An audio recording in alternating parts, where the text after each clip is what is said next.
Big Boy Volume 3 looks at part of Union Pacific's Great Race Across the Southwest, the third and final trip in 2019 for locomotive number 4014. Our coverage begins in Las Vegas, Nevada in early October, as the Big Boy returned to California for the first time since being restored to operation. You'll see all three trips over Cajon Pass, including the two public excursions for the RailGiants Museum.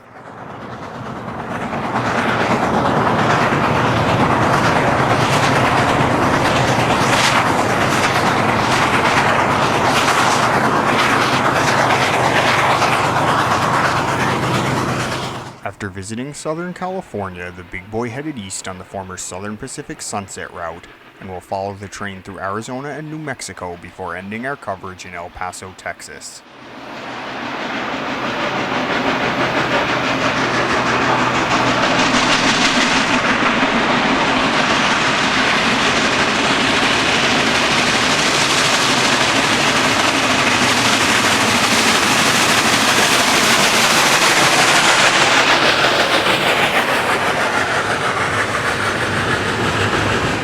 Year of the Big Boy Volume 3, The Great Race Across the Southwest, available on DVD and Blu-ray at SteamTrainVideos.com.